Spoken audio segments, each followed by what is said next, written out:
분위기와 환경이 마련되는 데 따라 최고위급 회담도 못할 이유가 없다. 북한 김정은 제1비서가 신년사를 통해서 남북 정상회담 가능성을 언급했습니다. 우리 정부도 형식에 구애받지 않는 남북 당국 간 대화가 개최되길 기대한다라고 화답을 했는데요. 꽉 막혔던 남북 관계 돌파구가 열리는 걸까요? 짚어보도록 하겠습니다.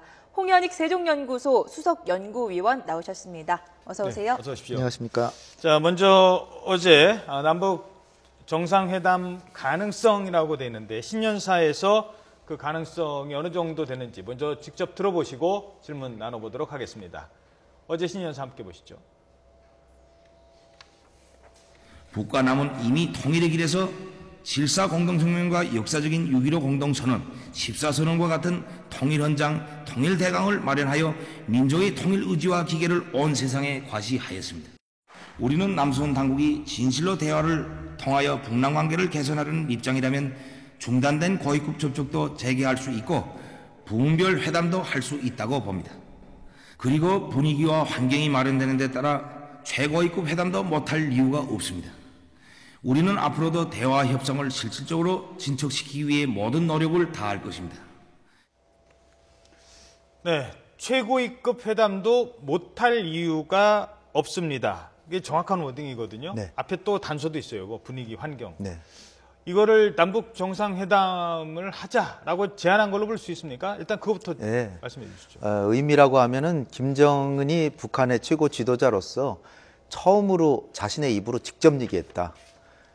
사실 뭐 정상회담이야 누구나 생각할 수 있지만 우리 대통령께서 얘기하신 거하고 이를테면 제가 얘기하는 거 전혀 다르지 않겠습니까? 예. 네. 그러니까 김정은이 신년사에서, 그리고 신년사란 거는 북한 주민들이 그냥 다 암기시킬 정도로 이 국가에 한 해 동안 이런 방향으로 하겠다라고 하는 그 지침을 내리는 건데 예. 그 지침에 못할 이유가 없다. 그건 뭐 하겠다고 하는 거보다는 약하죠, 물론. 그리고 분위기와 환경, 이게 조성이 돼야 된다는 조건도 달려 있습니다. 네. 이것에 유의한다 그러면은 금년에 정상회담을 할 수 있다는 거는 분명하죠. 그러니까 가능성을 열어놨다는 거, 그것도 북한의 최고 지도자가 열어놨다는 데서 의미를 찾을 수 있고, 김정은이 저런 얘기를 안 했다면 우리 정부가 지금 뭐 암중모색으로 한 걸음 한 걸음 나가야 되는데 김정은이 할 수도 있다고 딱 길을 보여줬으니까 우리 정부가 이제 선택할 거는 그 길에 어느 정도를 맞춰주고 또 우리의 길도 있잖아요. 예. 우리의 길도 제시하면서 이 길이 합치가 되면은 정상회담이 되는 거죠. 그에 따라서 가능성이 생겼다는 의미죠. 네, 그 말씀하신 북한이 내건 전제 조건 분위기와 환경을 좀 더 주목해 봐야 될 것 같은데요. 네. 뭐 5.24 조치 해제나 한미 합동 군사훈련 중단, 금강산 관광 재개 같은 걸 요구할 수 있다고 보십니까?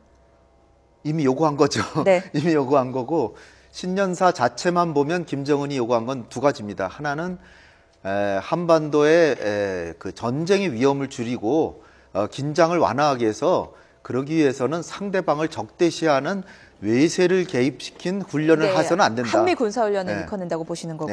또 하나는 이 한쪽이 자신의 체제가 우월하다는 하는 절대주의에 빠져서 상대방에게 자기의 체제를 강요하지 마라. 이게 이제 포괄적인 건데요. 네. 거기에 들어가는 게 이를테면은 뭐 핵 경제 병진 노선을 뭐 너는 반드시 실패한다라든지 인권 문제. 김정은이가 생각하기 인권 문제는 자신의 내정 문제거든요. 예, 그리고 이제 외국에 나가가지고 이 같은 동족을 험담하지 마라. 뭐 이런 것들입니다. 또 그러니까 우리가 구체적인 사안을 든다면 전단살포. 이거야말로 김정은이 생각하는 최고의 내정 간섭 행위죠. 네. 그러니까 김정은의 일단 요구는 그렇다는 겁니다. 요구는 이 묶음으로 이거 해서 남한의 체제를 북한에 강요하지 말라는 거하고 한미연합훈련 두 가지를 크게 내세웠다, 이렇게 보여집니다.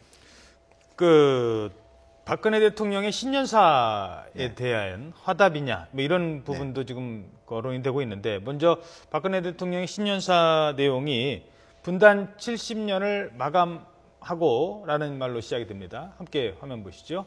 네, 제가 읽어드리겠습니다. 분단 70년을 마감하고 신뢰와 변화로 북한을 이끌어내 실질적이고 구체적인 통일 기반을 구축하고 통일의 길을 열어가겠다라고 신년사에서 밝혔고, 앞서서 통일준비위원회에서 또 고위급 회담을 제안하지도 않았습니까? 네, 저기 중요한 말이 신뢰와 변화입니다. 이 두 가지로 북한을 이끌어낸다고 하셨는데요.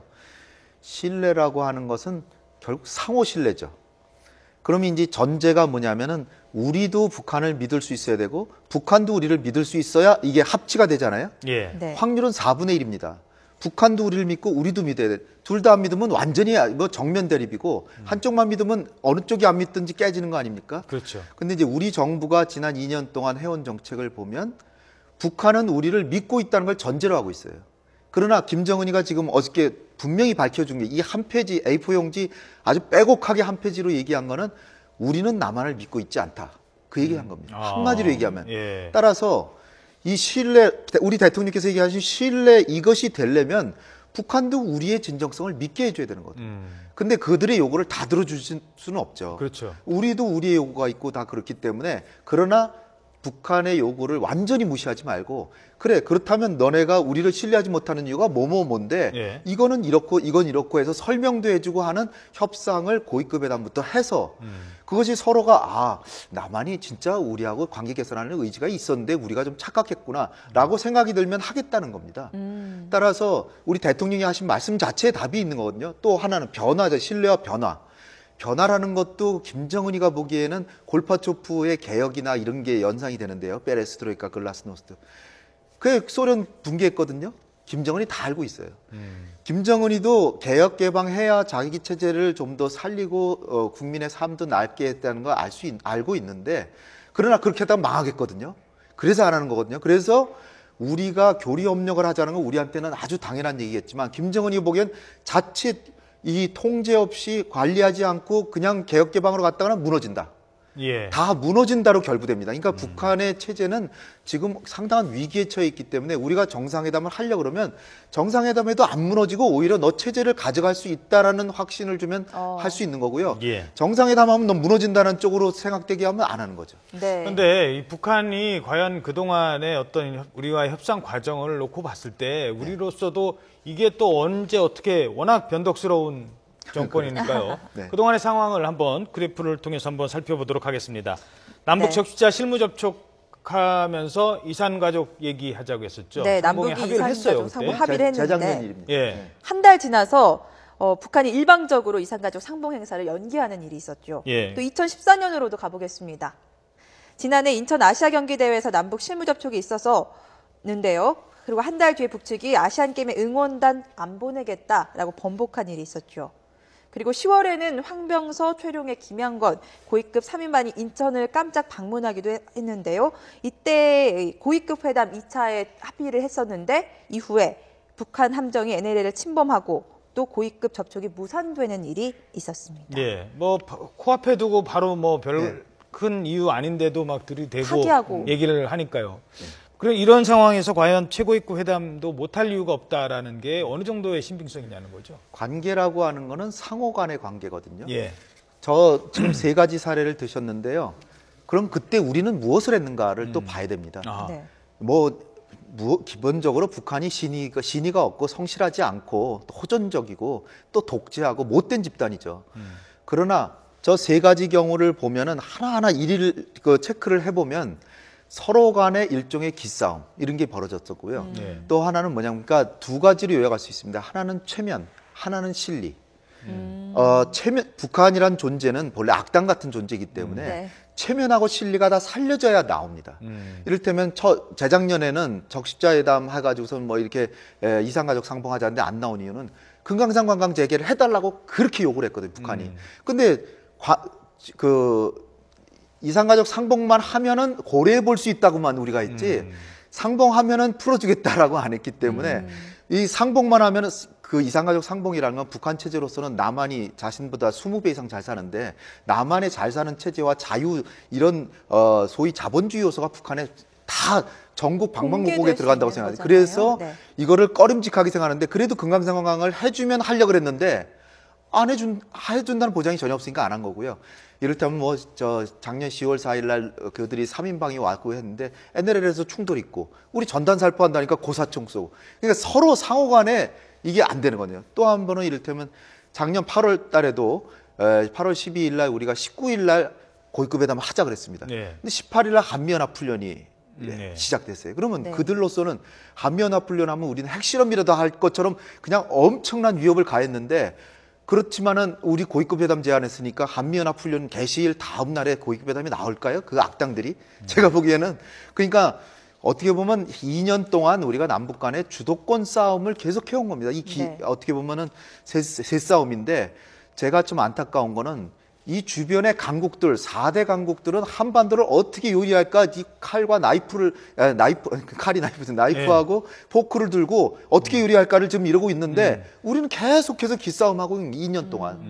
근데 지금이 이제 뭔가 대화의 국면으로 가는 것 같은 이제 국면이 전개돼서 참 다행스러운데, 어저께 통일부가 이 형식에 구애되지 않고, 네. 그렇다면 북한한테 어떤 형식이든지 제안해봐라. 그럼 대화하겠다는 겁니다.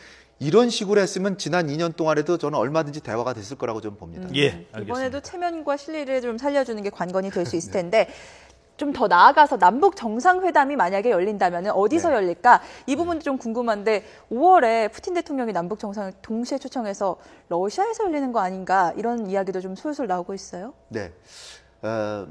일단 제가 뭐 체면과 신뢰해가지고 북한의 요구를 다 들어주라 그러는 말씀은 전혀 아닙니다. 네, 네. 혹시 오해하실까봐 다 들어주라는 게 아니라, 그들은 보통 존재가 아니라 참 상당히 좀 그 흉악한 존재들이기 때문에 상당히 그 정상회담이든 뭐 회담하는데 나오는데 까다롭다는 걸 네. 이제 제가 강조해서 말씀드린 거고요. 또 하나는 이제 그 지금 회담을 어디서 하느냐. 5월 9일이 전승기념일입니다. 소위 2차 대전에 소련이 나치 독일을 꺾었다 그래서 2005년에도 대대적인 행사를 했는데 53개국 정상이 왔습니다. 당시에. 노무현 대통령은 참석했고 김정일이는 안 갔습니다. 그 당시에도 김정일이도 초청을 받았거든요. 김정은이 과연 갈까?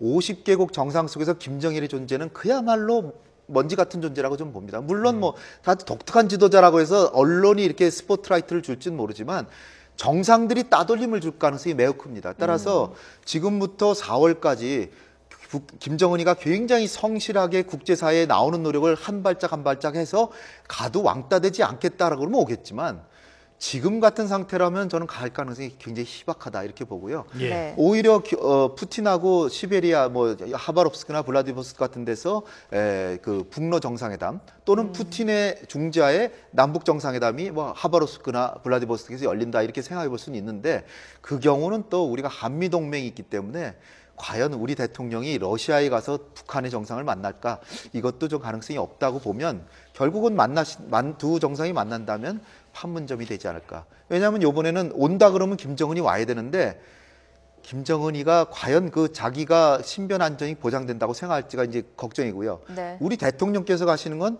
지금 과거에 두 대통령이 평양을 갔는데 예. 또 가느냐, 그것도 어려울 것 같아서 결국은 판문점 정도가 적당하지 않을까 저는 생각합니다. 예. 네. 자, 그런가 하면 신년사의 내용을 좀 보고도 몇 가지 좀 분석을 할 수 있는데요.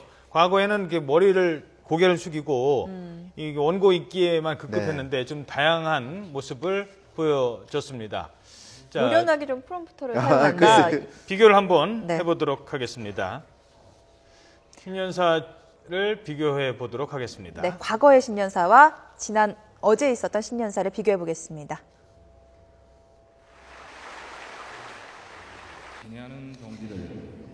영영한 예, 지금 왼쪽이 2013년 신년사입니다. 2년 전에. 그리운 공포 형제 나라의 분열을 종식시키고 근데 이제 고개를 모든 숙이고 일관돼서 나서는 원고를 중요한 읽고 북과 있죠. 남사의 대결 상태를 해소하는 것입니다. 그리고 이제 이번에는 이제 바로 어제 있었던 신년사 보도록 하겠습니다. 우리는 승리의 신심 드높이 비약하며 앞에 이제 프롬프터라고 하잖아요. 네. 예, 프롬프터 보는 게 아주 자연스러워졌습니다. 벌써 이제 세 번째 하다 보니까 좀 익숙한 모습인 것 같고요. 살도 좀 더 찐 것 같습니다. 말투도 아버지 김정일 또는 김일성, 할아버지 김일성을 따라하는 그런 모습에서 좀 벗어나서 자기 스타일을 만들었다라는 얘기도 나오고 있거든요. 어떻게 보십니까? 그렇죠. 지금 12월 17일을 기해 가지고 3주기를 이제 끝내고 3년상을 마치고 사실 탈상했다라는 개념을 북한은 강조하고 있고요. 네. 요번에 그 용어를 사용한 것만 보더라도 아버지, 할아버지 이름을 거의 아버지 이름만 김정일이라는 거 한 번만 해가 김일성은 한 차례도 인용을 안 했고요. 그냥 수령, 뭐 장군 이런 얘기도 몇 차례, 불과 6차례밖에 안 했는데 과거에 2012년 그런 때는 뭐 20번도 넘게 이렇게 막 불러대던 거를 예. 이제는 사실 아버지 할아버지 그림자 지우기를 하고 있고요. 예. 김정은 시대가 왔다는 걸 선포하기 위해서 좀 더 당당하게 본인은 하고 싶었겠지만 네. 예. 아무래도 좀 수줍음이나 나이도 연소하고 그러니까 저 정도인데 그리고 프롬프터 사용하는 것도 이제 3번째이기 때문에 상당히 좀 원수가 조금 낮았다 이런 걸 이제 볼 수가 있습니다. 예, 네. 알겠습니다. 지금까지 세종연구소 홍현익 수석연구위원이었습니다. 오늘 말씀 고맙습니다. 감사합니다. 고맙습니다.